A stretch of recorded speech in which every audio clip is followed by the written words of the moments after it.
Today, Bitcoin and Ether slide after crypto market structure efforts stall in Congress, and Summer Mersinger of the Blockchain Association weighs in on what to make of the delay. Welcome to CNBC's Crypto World. I'm Talia Kaplan. Major cryptocurrencies in the red after the Senate Banking Committee canceled today's much-anticipated crypto market structure markup. We'll have more on that in just a bit, but first, let's get a check on prices. As of noon Eastern, Bitcoin dipped below the $97,000 level. Ether dropped more than 1% to $3,329, and XRP fell more than 3% to $2.09. Also, taking a quick look at Galaxy Digital, shares soared more than 11% after the company announced it received approval for an additional 830 megawatts of computing demand in its West Texas data center campus. Okay, let's talk about the top stories. Tom Lee's Ether treasury firm BitMine is partnering with YouTube giant Jimmy Donaldson, better known as Mr. Beast. BitMine today announced a $200 million investment into Beast Industries, the media platform founded by Donaldson. Tom Lee joined CNBC's Squawk Box this morning to discuss the reasoning behind the investment. He believes Ethereum is the future of finance, and combining that with Mr. Beast's massive reach could help the company's strategy. Beast Industries, according to Jeff Hausenbold, is planning to create a future platform of services, which includes digital items and even financial services. And that's really where a collaboration between Beast Industries and BitMine will make sense. As of noon, BitMine shares slipped nearly 2%. Next, back to that update on the Senate Banking Committee canceling today's hearing on a crypto market structure bill. The delay comes after intense, ongoing debate over several provisions in the bill surrounding topics including stablecoin rewards. Senate Banking Committee Chairman Tim Scott put out a statement last night saying the markup of digital asset market structure legislation has been postponed as bipartisan negotiations continue. Chairman Scott took to X, writing that he has spoken with leaders across the crypto industry, the financial sector, and his Democratic and Republican colleagues, and everyone remains at the table working in good faith. He went on to note that the bill reflects months of serious bipartisan negotiations and real input from innovators, investors, and law enforcement. Speaking on CNBC's Squawk Box this morning, Republican Senator Dave McCormick, who's a member of the Banking Committee's Digital Assets Subcommittee, discussed the fate of the bill. I'm still pretty optimistic about this. I mean, we have made enormous progress with Chairman Scott, Banking Committee, Subcommittee Chair Lummis, and my colleagues Bernie Moreno and Senator Haggerty have really made an enormous amount of progress. There's still some sticking points, and there's a number of amendments and things being kicked around that I think can potentially resolve those. But the key here is we've got to have a framework that creates certainty that allows for the innovation. And at the same time, keeps our banking industry healthy and intact. And I think there's going to be a path through that, but it's very complex and it's going to take a while. Now, some of the opposition to the bill's text came from Coinbase CEO Brian Armstrong, who has been integral in working with lawmakers on crypto market structure legislation. He wrote on X yesterday that after reviewing the Senate banking draft text, Coinbase can't support the bill as written. He went on to lay out some of the issues he has with the text, including what he says is the erosion of the CFTC's authority, stifling innovation and making it subservient to the SEC. He also took issue with draft amendments that he said would kill rewards on stablecoins, allowing banks to ban their competition. Armstrong argued that the version that was supposed to be debated today on the Hill would have been materially worse than the current status quo. He said that Coinbase would rather have no bill than a, quote, bad bill. We got to see the draft text on Monday night, and about 36 hours later, as we were looking through it, we started to notice some issues in the bill. And we developed this concern that if it went into a markup, the only way to edit some of that base text would have been through an amendment, and the amendments had already been submitted. And so we didn't think it was prudent to have it come out of committee with a bunch of these issues in the bill, which would have been catastrophic, I think, for the average American consumer. And so we decided to voice our opinion about the current state of the text, and without commenting on procedurally whether the markup should happen or not, I'll defer to the Senate on that. And so I think we've got a chance to do a new draft and hopefully get back into a markup in a few weeks. Right now, no new date on a markup has been set. Senator Cynthia Lummis, who chairs the Senate Banking Subcommittee on Digital Assets, told CNBC that it could be a couple of months before the Senate Banking Committee can try the bill again.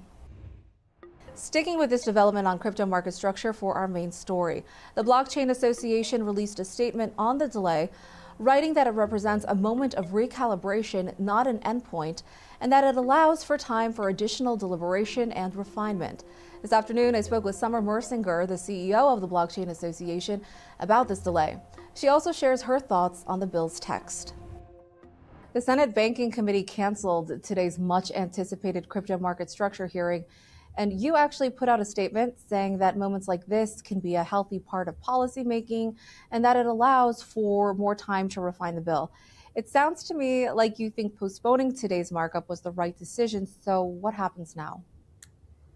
Legislation takes time. These are tricky issues. And so I think having a moment to pause and try to refine some of the outstanding issues is a very healthy part of this process. We're going to stay at the table. We're going to keep working with the Senate, trying to get to a place where we have clear rules of the road for crypto so that we can get a bill to the president's desk and fulfill his promise of making the U.S. the crypto capital of the world. So with this delay in the mix, what's your timeline for when you think we could see rules of the road for crypto become law here in the U.S.? Senator Cynthia Lummis told CNBC that it could take a couple of months before the Senate Banking Committee's crypto market structure bill is back on the schedule for markup. So do you think we can see a federal framework for crypto market structure in the U.S. this year, with Congress already shifting its focus on the 2026 midterm elections? There's still a lot of momentum behind getting a bill. Everybody has been working relentlessly. And so I expect that to continue. I think we will get a bill before the end of the year.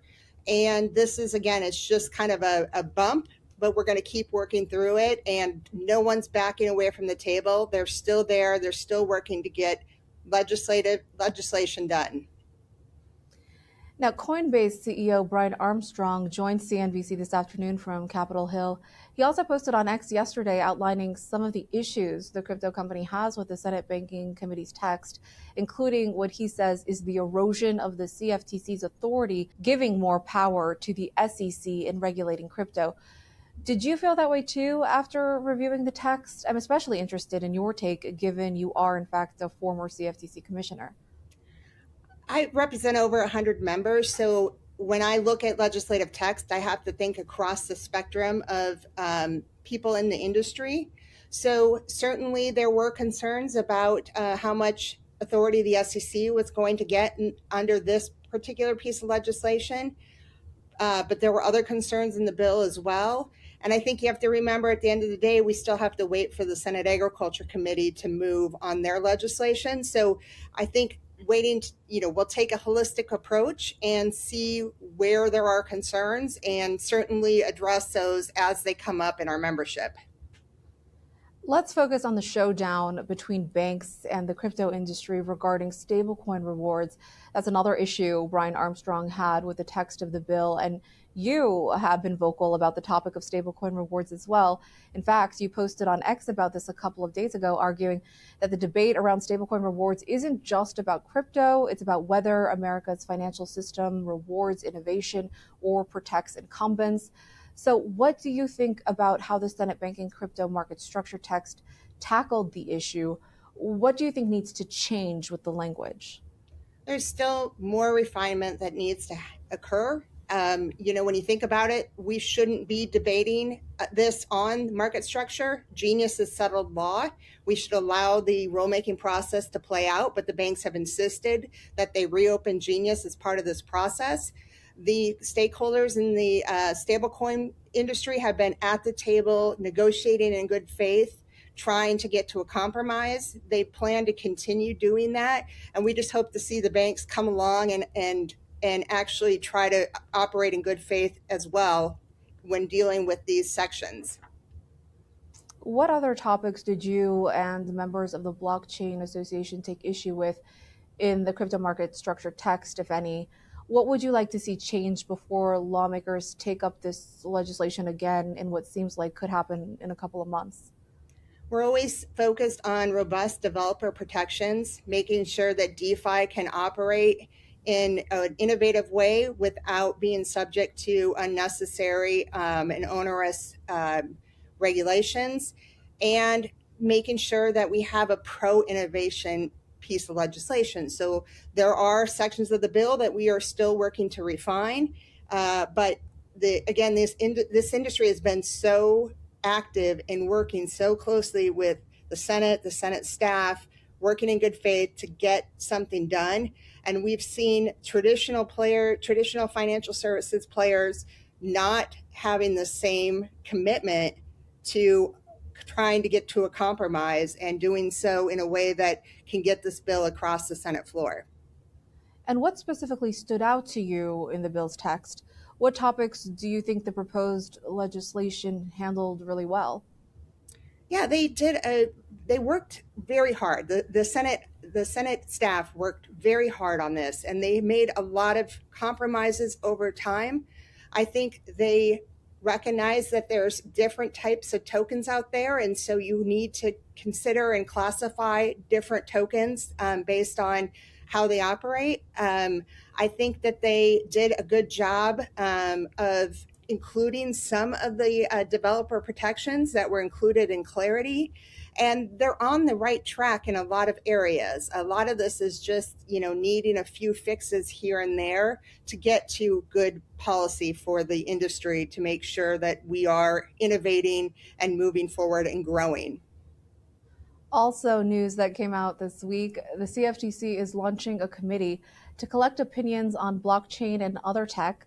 Newly appointed Pro-Crypto Commission Chair Michael Selig rolled out the Innovation Advisory Committee and stated innovators are harnessing technologies including blockchain to modernize financial systems.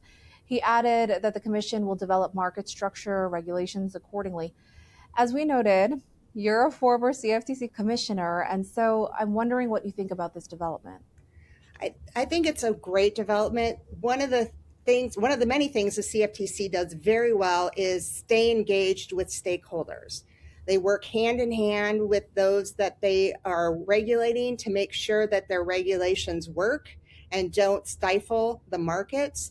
And this is just kind of an example of that, is bringing in the stakeholders, bringing in people who know the space, who know the technology, to be a resource for the agency. And so I think it's a great idea, and I think it just continues a very long history of the CFTC working very closely with stakeholders.